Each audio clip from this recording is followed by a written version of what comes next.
तुम्हें 3 प्रकार के दुख वर्तमान में ही भोगने पड़ रहे हैं, देख लो। परिणाम दुख, पीछे जो कर्म किए उनका परिणाम भोग रहे हो। परिणाम दुख और ताप दुख और संस्कार दुख, ये 3 सुख भोगने वाले को भोगना ही पड़ता है। देखो, सुख भोगने वाले के लिए लिखा है, जो संसार में सुख भोगने की वृत्ति लिए हुए उनको ये अपने आप 3 दुख भोगने पड़ते हैं। परिणाम दुख, ताप दुख और संस्कार दुख।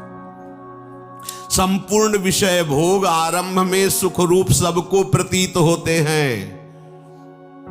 कोई भी कर्म जब हमारा बनता है तो उसमें हमारा लक्ष्य होता है सुख। कोई न कोई ऐसा कर्म बना जो सुख के लिए हमने पाप कर्म किया, सुख भोगने की भावना से पाप कर्म बना, और वही कर्म आकर के दंड देता है। ध्यान रखना, चाहे कोई हो, कोई भी हो, कितना भी बड़ा महापुरुष हो, इस शरीर रचने के समय उसके उस कर्म संस्कार को रचा गया है। इतनी अवस्था में तुम्हारे ये रोग होगा, इतने ये प्रारब्ध भोग है, ये आएगा, अपना रूप विस्तार करेगा। लेकिन ये भजन का, ये भगवत शरणागति का प्रताप, वो बस कवच बन करके उसकी रक्षा करता है, ना उसे भय होने देता है, ना शोक होने देता है। अब ये शरीर छूटा, पीछे सब गोदाम में आग लग गई, अब उसमें एक भी कर्म ऐसा नहीं जो जग सके या नवीन हमें बंधन दे सके। खत्म। आगे जो कर्म हो रहे हैं भगवद अर्पित हैं, वो खत्म। प्रारब्ध जो है धीरे धीरे खत्म होता जा रहा है, और उसको कैसे भुगवा रहे? कृपा कवच से। सत्य कहते हैं, अगर प्रियाजू की शरण में ना होते तो रोज हम ऐसे जलते जैसे कि तवा में रोटी सेकी जाती है, ऐसे जलते और मनाते कि ये शरीर छूट जाए तो अच्छा है। मनाते, कहाँ इतनी अर्थव्यवस्था, कहाँ ऐसी सेवा, कहाँ ऐसा हृदय की विश्राम स्थली, कहाँ हृदय को लगाते, किस पर लगाते? जिस पर लगाया था वही धोखा दे रहा था। क्या होता थोड़ी देर में? तो बिल्कुल एकदम जैसे जल में कमल का फूल रहे, ऐसे प्रियाजू रख रहे। संपूर्ण विषय भोग आरंभ में सबको सुख रूप प्रतीत होते हैं, और वही कर्म, वही विषय भोग परिणाम में महान दुख प्रदान करता है। एक सत्य घटना, ब्याह हुआ, पत्नी आई, तो जैसे परस्पर स्त्री पुरुष आसक्त हो जाते, ऐसे पति आसक्त हो गया। पत्नी का पहले से कोई प्रीतम था, वो जब उनके दृष्टि में ब्याह होने के बाद पुनः आया तो उसने रोकर कहा, हम तो आज तक तुम्हारा ही इंतजार कर रहे हैं, और जिएंगे तुम्हारे लिए और मरेंगे तुम्हारे लिए।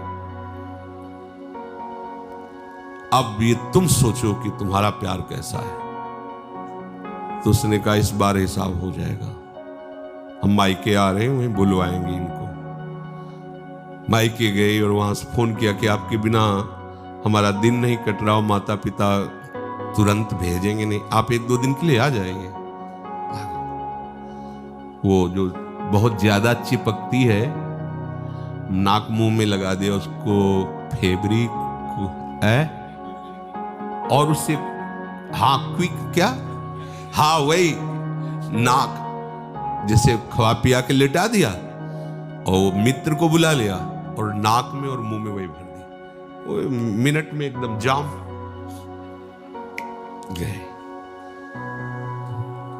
ये सत्य घटना। क्या हुआ? कहां सुख है, किसमें सुख है? अब वो एक अलग जेल में, एक अलग, एक मरा और दोनों अलग अलग जेल में, तीनों का जीवन नष्ट हो गया। क्या हुआ? सुख भोग की लालसा। देखा? अब अगर हम ऐसे ना समझाए तो लगेगा भगवान कह रहे दुख होने आए, ऐसे दुख होने आए।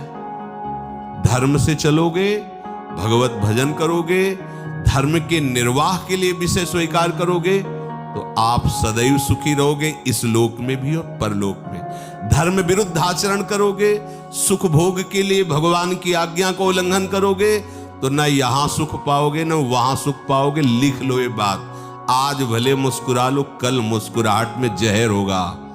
मान लो बात, ये भगवान की बात है। दुख यो नया, जगह जगह ये सुख की लालसा ऐसा नष्ट कर देती है। मेजर पदवी पर आर्मी में थे, भ्रमण करने से सब, बहुत सुंदर उनका बंगला था, बहुत सुंदर व्यवस्था उनकी थी कानपुर में। सामने मिठाई की दुकान थी, पंजाबी शरीर था उसका, सामने मिठाई की दुकान। अब वो आर्मी के तो 4-4, 5-5 महीने बॉर्डर में ही लगे हुए हैं, तो उसका उससे मित्रता हो गई मिठाई वाले की दुकान से। गेटमैन रहता उसके यहाँ, पर जब मालकिन का आदेश है तो गेटमैन क्या रोकेगा। अच्छा, वो जब आते थे तो सूचना दे के आते थे कि 1 महीने की छुट्टी या 2 महीने की छुट्टी, तो सावधानी हो जाती थी। उन्होंने सूचना दी नहीं, अचानक आ गए, उधर से निकलना हुआ होगा, सोचा होगा आज रात यहां रुक जाते हैं फिर चले जाते। तो गेटमैन ने कहा साहब अंदर नहीं जा सकते। दिमाग खराब, मेरा घर मेरा परिवार, तो कह रहा, बोले मालकिन का आदेश। एक थप्पड़ जब मालकिन का आदेश।